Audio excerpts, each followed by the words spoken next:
உருளைக்கிழங்கு, வெங்காயம், கருவேப்பிலை, குடமிளகா, தக்காளி எடுத்துக்கலாம். அடுப்பு நல்லா சூட வச்சுட்டு இப்போ எண்ணெய் போட்டுக்கலாம்.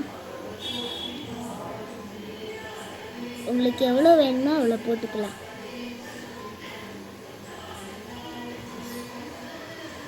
எண்ணெய் உங்களுக்கு எவ்வளோ தேவையோ அந்த அளவுக்கு நீங்கள் போட்டுக்கலாம். அதுக்கு அடுத்தது அதில் கடுகு போட்டுக்கலாம். கடுகு 2 டேபிள் ஸ்பூன் போட்டுக்கலாம். ஆமாங்க.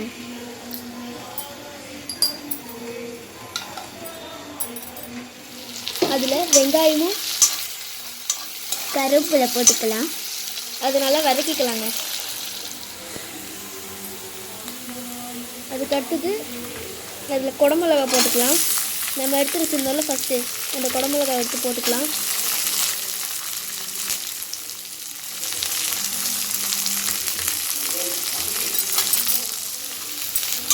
நல்லா கலக்கிக்கலாம். அது நல்லா கலக்கிக்க வேணாம், நல்லா கிண்டிக்கோங்க. தப்பாக சொல்லிட்டாங்க.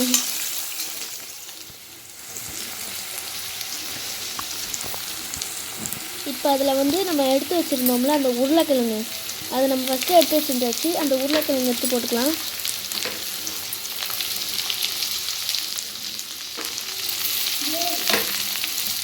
ஃபஸ்ட்டு அந்த உருளைக்கிழங்கு எடுத்து வச்சுருந்தோம்ல அதை நல்லா வதக்கிக்கலாம். ஆமாங்க. அதுக்கு அடுத்தது உப்பு போட்டுக்கலாம். 2 டேபிள் ஸ்பூன் உப்பு.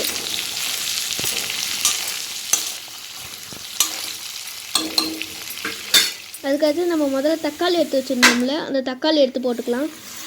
அதை நம்ம முதல்ல எடுத்து வச்சுருந்தாச்சு. ஆமாங்க. நல்லா கிண்டிக்கலாம். கிண்டியில் தான் இப்போ கிண்டுறதில்ல, வீடியோ கிண்டலாம். அதை க்ளோஸ் பண்ணி ஒரு 2 to 3 மினிட்ஸ் நல்லா வேக வைக்கணும். அப்போ தான் நல்லா அது வந்து வேகும், பதத்துக்கு வரும். அதுக்கடுத்தது அதை ஓப்பன் பண்ணிங்கன்னா இந்த மாதிரி சுச்சுவேஷனில் இருக்கும். அதில் கொஞ்சோண்டு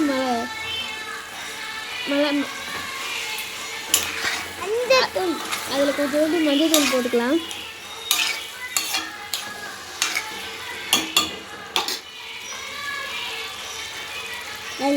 அதுக்கு மேலே மிளகா பொடி போட்டுக்கலாம். அது உங்களுக்கு எவ்வளோ காரம் தேவையோ அந்த அளவுக்கு போட்டுக்கலாம். சாம்பார் பொடி போட்டுக்கலாம். 2 டேபிள் ஸ்பூன் 3 டேபிள் ஸ்பூன்.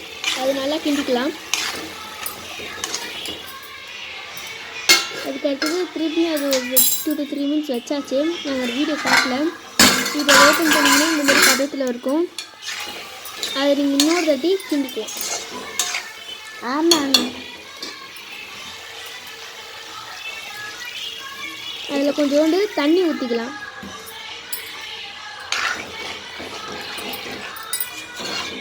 ஒரு கிளாஸ் தண்ணி ஊற்றணும்.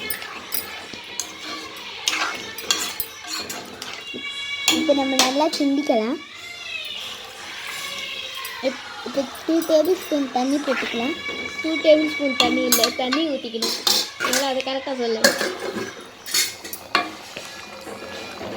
இப்போ அது மாதிரி இந்த மாதிரி வரும். அதை நல்லா மசிச்சுக்கலாம். அப்போ தான் அந்த உருளைக்கிழங்கு மசணும்.